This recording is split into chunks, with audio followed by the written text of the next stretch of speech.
ചിലർ പറയുന്നത് നമ്മൾ കേട്ട് കാണും, ബൈബിൾ തിരുത്തപ്പെട്ടിട്ടുണ്ട്. യേശു എന്ത് സുവിശേഷമാണോ ഒറിജിനലി പ്രസംഗിച്ചത് അതല്ല നമ്മുടെ കൈവശം ഇന്നുള്ളതെന്നും, പിന്നെ പ്രത്യേകിച്ച് മുസ്ലിങ്ങൾ പറഞ്ഞു കാണും, ക്രിസ്ത്യാനികൾ പിന്നീട് കണ്ടുപിടിച്ച ഒരു ഐഡിയയാണ് യേശു ദൈവമെന്നും യേശു വെറും ഒരു പ്രവാചകനായിരുന്നുവെന്നും, സഭ ക്രിസ്തീയ സഭ പിന്നീട് ട്വിസ്റ്റ് ചെയ്തതാണ് ഇപ്രകാരമുള്ള യേശുവിൻ്റെ ദൈവത്വം എന്ന പോലെയൊക്കെയുള്ള കാര്യങ്ങളെന്ന്. ചരിത്രപരമായിട്ട് അത് ശരിയാണോ? ഈ സന്ദേശത്തിൽ നമ്മൾ കാണുന്നത് യോഹന്നാൻ സുവിശേഷത്തിൻ്റെ ഏറ്റവും ആദ്യത്തെ ഒരു മാനുസ്ക്രിപ്റ്റ് ഡിസ്കവറി, ഒരു കയ്യെഴുത്ത് പ്രതിയുടെ കണ്ടുപിടുത്തം, അതായത് പാപ്പിറസ് 66 അല്ലെങ്കിൽ P66. അത് AD 200 ആ ഒരു സമയത്തോടടുത്താണ് അതിൻ്റെ ഡേറ്റ് ചെയ്തിരിക്കുന്നത്.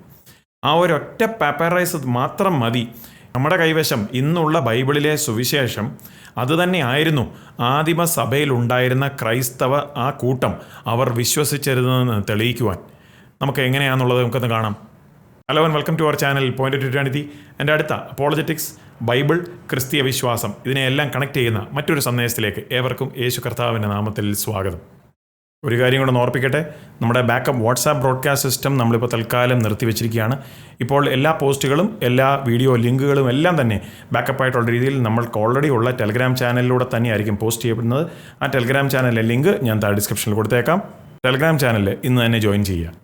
അപ്പോൾ എന്താണ് P66?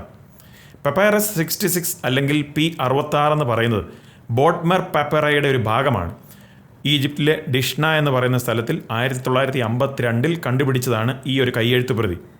കയ്യെഴുത്ത് പ്രതി എന്ന് പറയുന്ന അല്ലെങ്കിൽ മാനുസ്ക്രിപ്റ്റ് എന്ന് പറയുന്നത് മനസ്സിലാക്കണമെങ്കിൽ, ഇന്നത്തെ കാലത്ത് നമുക്കൊരു ഡോക്യുമെൻറ്റിൻ്റെ ഒരു കോപ്പി ഉണ്ടാക്കണമെങ്കിൽ അതിൻ്റെ ഫോട്ടോ കോപ്പി എടുത്താൽ മതി. പക്ഷേ പണ്ടത്തെ കാലത്ത് അങ്ങനെ ഒരു സിസ്റ്റം ഇല്ലായിരുന്നതുകൊണ്ട് കൈകൊണ്ട് തന്നെ എഴുതി, അതായത് പകർത്തി എഴുതി ഒരു കോപ്പി ഉണ്ടാക്കണമായിരുന്നു. അതിനാണ് മാനുസ്ക്രിപ്റ്റ് അല്ലെങ്കിൽ കയ്യെഴുത്ത് പ്രതി എന്ന് പറയുന്നത്. അപ്പോൾ പണ്ഡിതന്മാർ ഈ P66 എന്ന് പറയുന്ന ഈ കയ്യെഴുത്ത് പ്രതിക്ക് കൊടുത്തിരിക്കുന്ന ഡേറ്റ് ഏകദേശം അറൗണ്ട് AD 200 യോഹന്നാൻ സുവിശേഷത്തിൻ്റെ നല്ലൊരു ഭാഗം അതിനകത്തുണ്ട്. അത് ഗ്രീക്ക് ഭാഷയിൽ തന്നെയാണ് എഴുതിയിരിക്കുന്നത്. ഗ്രീക്കിലാണല്ലോ പുതിയ നിയമം ഒറിജിനലി എഴുതിയിരിക്കുന്നത്.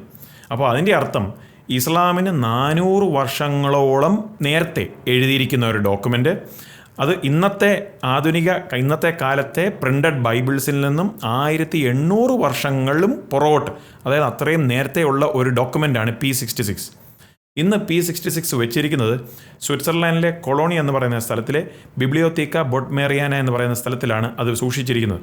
അതിൻ്റെ ഡിജിറ്റൽ വേർഷൻസും അവൈലബിൾ ആണ്. അത് ഗ്രീക്ക് ഭാഷ വായിക്കുവാൻ അറിയാമെങ്കിൽ അതിൻ്റെ ഒരു കോപ്പി ഞാൻ പോസ്റ്റ് ചെയ്തിട്ടുണ്ട്. അതിൻ്റെ ലിങ്ക് ഞാൻ താഴെ ഡിസ്ക്രിപ്ഷനിൽ കൊടുത്തേക്കാം. അപ്പോൾ ഈ ഒരു ഡോക്യുമെൻ്റ് ഇത് വരുന്നത് ഒരു സഭാ കൗൺസിലിൽ നിന്നല്ല.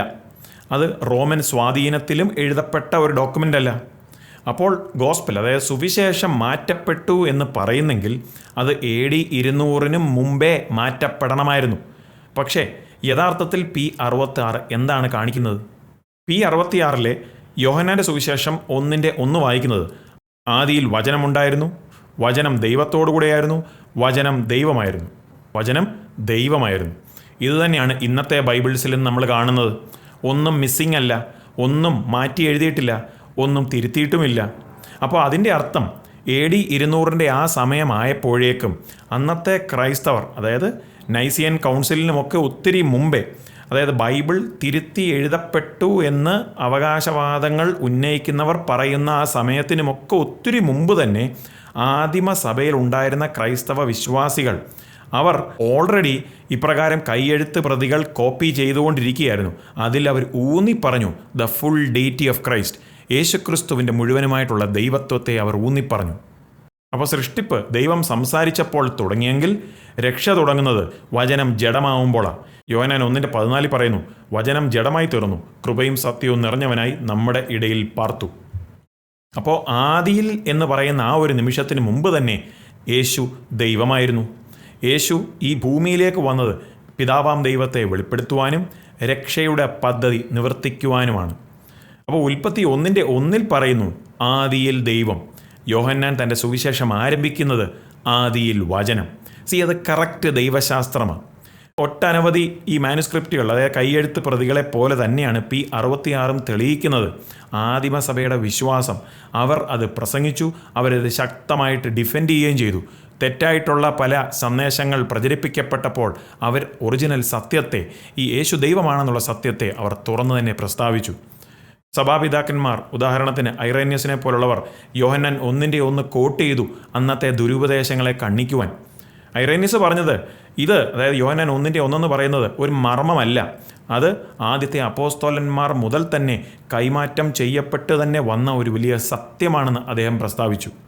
അപ്പോൾ പിന്നെ ഇപ്പോൾ എന്താണ് അതിൻ്റെ പ്രസക്തി? കാരണം ഖുർആൻ ഇതിനെയെല്ലാം തള്ളിക്കളയുന്നു. ഇസ്ലാം പഠിപ്പിക്കുന്നത് യേശു വെറും ഒരു പ്രവാചകൻ മാത്രമായിരുന്നു. ഇസ്ലാം പഠിപ്പിക്കുന്നത് ക്രിസ്ത്യാനികൾ പിന്നീട് കണ്ടുപിടിച്ചതാണ് ത്രിയേകത്വം എന്ന് പറയുന്ന കാര്യങ്ങളും യേശു ഒരിക്കലും ദൈവമാണെന്ന് അവകാശപ്പെട്ടിട്ടില്ല എന്ന് ഇസ്ലാം പഠിപ്പിക്കുന്നു. വൈദവേ, ഞാൻ ഇതിനു മുമ്പ് മറ്റ് ചില സന്ദേശങ്ങൾ ഞാൻ പോസ്റ്റ് ചെയ്തിട്ടുണ്ട്. എങ്ങനെയാണ് മത്തായി 26 യേശു തന്നെ അവകാശപ്പെടുന്നു ദൈവമാണെന്നുള്ളത്. പിന്നെ ദൈവം ത്രിയേകത്വമോ അതോ തൗഹീദോ, ഇപ്രകാരമുള്ള പല സന്ദേശങ്ങൾ ഇതിനു മുമ്പ് പോസ്റ്റ് ചെയ്തിട്ടുണ്ട്. അവയിൽ ചിലതിൻ്റെയൊക്കെ ലിങ്കുകൾ ഞാൻ താഴെ ഡിസ്ക്രിപ്ഷനിൽ കൊടുത്തേക്കാം. അവ കാണുമെങ്കിൽ നിങ്ങൾക്ക് കുറച്ചും കൂടെ സത്യങ്ങൾ മനസ്സിലാവും. അപ്പോൾ തിരിച്ചു വന്നാൽ P66 എന്ന് പറഞ്ഞ ഈ കയ്യെഴുത്ത് പ്രതി ഇസ്ലാമിന് മുമ്പ് 400 വർഷങ്ങൾക്ക് മുമ്പ് എഴുതപ്പെട്ട ഒരു ഡോക്യുമെൻ്റാണ്. അത് റോമിൽ നിന്നല്ല വന്നത്. അത് വന്ന ആ സ്ഥലവും സമയവും, ആ സമയത്തായിരുന്നു ക്രിസ്ത്യാനികളെ പീഡിപ്പിച്ചുകൊണ്ടിരുന്നത്. യേശു ദൈവമാണെന്ന് പറഞ്ഞാൽ അങ്ങനെയുള്ളൊരു വ്യക്തിയെ കൊന്നുകളയുന്ന ഒരു സമയമായിരുന്നു. എന്നിട്ടും അവരെ ആ സത്യം വിശ്വസിച്ചു, ആ സത്യത്തെ പകർത്തിയെഴുതി, ആ സത്യം അവർ പ്രഖ്യാപിക്കുവാൻ ഒരു മടിയുമില്ലായിരുന്നു. അതായത് യേശു ദൈവമാണെന്നുള്ള സത്യം. മറ്റനേക കയ്യെഴുത്ത് പ്രതികളെപ്പോലെ തന്നെ ഈ ഒരു കയ്യെഴുത്ത് പ്രതിയും ഇസ്ലാം പറയുന്ന അവകാശവാദത്തെ പൊളിച്ചു കളയുന്നു. അതായത് ബൈബിൾ തിരുത്തപ്പെട്ടു എന്ന് പറയുന്ന അവകാശവാദത്തെ പൊളിച്ചു കളയുന്നു. യോഹന്നാൻ്റെ സുവിശേഷം നമ്മുടെ കൈവശം ഇന്നെങ്ങനെയാണോ ബൈബിളിലുള്ളത് അത് തന്നെയാണ് P66 വിളിച്ചു പറയുന്നത്. ആൻഡ് P66 മാത്രമല്ല, മറ്റനേക മാനുസ്ക്രിപ്റ്റുകൾ ഉണ്ടെന്ന് ഞാൻ പറഞ്ഞല്ലോ. ഉദാഹരണത്തിന് P75, പിന്നെ മേജർ മാനുസ്ക്രിപ്റ്റുകൾ, അതായത് മുഴുവൻ ബൈബിളിൻ്റെ കോപ്പിയായിട്ട് തന്നെയുള്ള കോഡെക്സ് വാറ്റിക്കാനസ്, കോഡെക്സ് സൈനാറ്റിക്കസ്, കോഡെക്സ് അലക്സാൻഡ്രനസ്, കോഡെക്സ് ബെസെ എന്നിങ്ങനെയുള്ള അനേക മാനുസ്ക്രിപ്റ്റുകളും അതേ വേർഡിങ്, അതായത് അതേ വാക്കുകളും പദപ്രയോഗങ്ങളും എല്ലാം തന്നെയാണ് ഉപയോഗിച്ചത്. അതും ഓർക്കണം, പല സ്ഥലങ്ങളിൽ പലരാൽ കൈയെഴുത്ത് പകർപ്പ് ഇങ്ങനെ ഉണ്ടാക്കിയ കാര്യങ്ങളിലാണ്, ഉണ്ടാക്കിയ ഡോക്യുമെൻറ്റുകളിലാണ് ഇതേ ഒരേ പദപ്രയോഗങ്ങൾ നമ്മൾ കാണുന്നത്. ആരെങ്കിലും ബൈബിൾ തിരുത്തി എഴുതിയതാണ് എന്ന് പറയുന്നെങ്കിൽ അവർ എക്സ്പ്ലെയിൻ ചെയ്യണം എങ്ങനെയാണ് 25,000-ൽ പരം മാനുസ്ക്രിപ്റ്റുകൾ കൈയെഴുത്ത് പ്രതികളിൽ, അത് പല കോണ്ടിനെൻറ്റുകൾ, പല ഭാഷകളിൽ, പല വിശ്വസിക്കുന്ന സമൂഹങ്ങൾ എല്ലാവരാലും കോപ്പി ചെയ്യപ്പെട്ട ഇത്രയധികം മാനുസ്ക്രിപ്റ്റുകൾ, ഇത്രയധികം കൈയെഴുത്ത് പ്രതികൾ ഒരേ കാര്യം തന്നെ വിളിച്ചു പറയുന്നത്. ബൈബിൾ തിരുത്തപ്പെട്ടു എന്ന് പറഞ്ഞാൽ ഒരാൾക്ക് പറയേണ്ടി വരും, ഈ പറഞ്ഞ എല്ലാ കൈയെഴുത്ത് പ്രതിയും, അതും ഈ പറഞ്ഞ പല സ്ഥലങ്ങളിൽ പലരും എഴുതിയ കൈയെഴുത്ത് പ്രതിയിൽ ഓരോന്നും പല സമൂഹങ്ങളുടെ ഇടയിൽ നിന്നാണല്ലോ ഇവയെല്ലാം വന്നത്.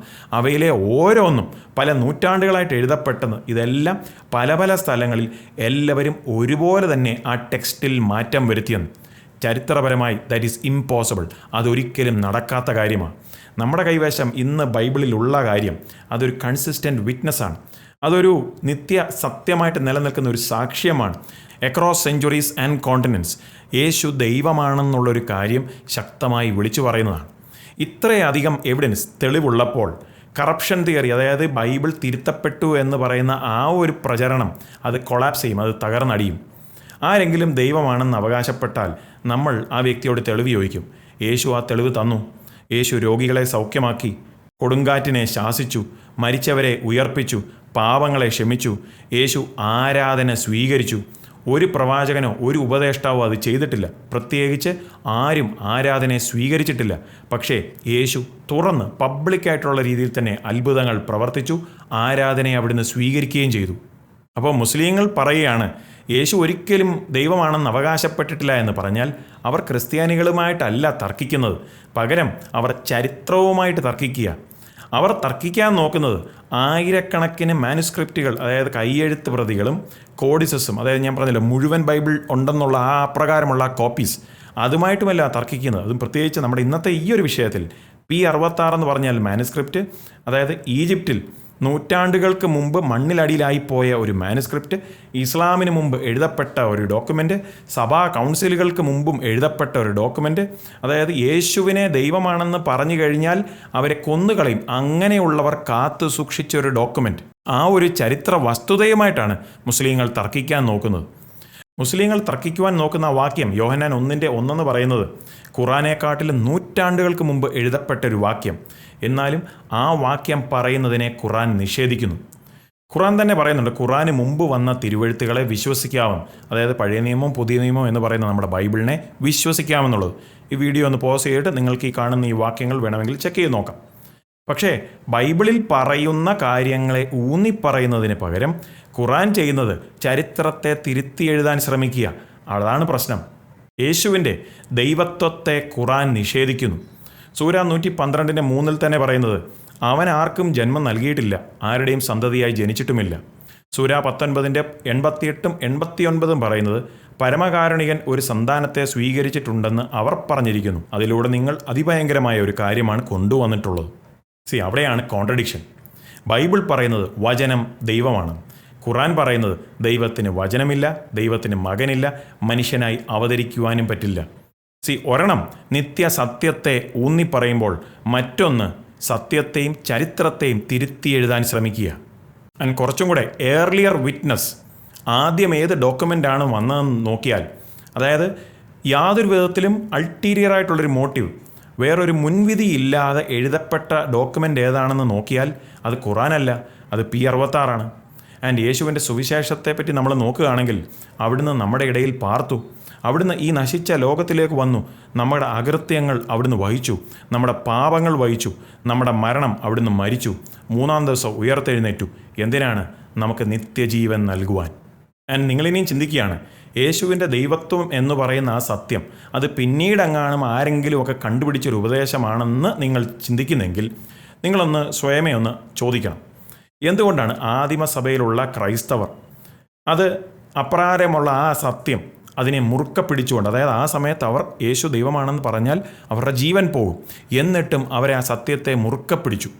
ഇത് വെറും ഒരു വേദശാസ്ത്രപരമായിട്ട് പിന്നീട് ആരൊക്കെയാണ് കൂട്ടിച്ചേർത്തെങ്കിൽ ആദിമസഭയിലുള്ള 1-ാം നൂറ്റാണ്ടിലുള്ള ആദിമസഭയിലുണ്ടായിരുന്ന ക്രൈസ്തവ സമൂഹം അവർ എന്തുകൊണ്ടാണ് ആ സത്യത്തെ മുറുക്ക പിടിച്ചത്? സകലതും വിരൽ ചൂണ്ടുന്നത് ഒരു ഉത്തരത്തിലേക്കാണ്. 1 യോഹന്നാൻ 1:1 പറയുന്നത് പോലെ ആദിമസഭയിലുണ്ടായിരുന്ന ആദ്യത്തെ ക്രിസ്ത്യൻസ് അവർ യേശുവിനെ കണ്ടു, കേട്ടു, അവർ തൊട്ടു. അവർക്ക് നല്ല ഉറപ്പായിരുന്നു യേശു ആരായിരുന്നു എന്നാണ്. അപ്പോൾ പിന്നെ P66 എന്താണ് കൺഫേം ചെയ്യുന്നത്?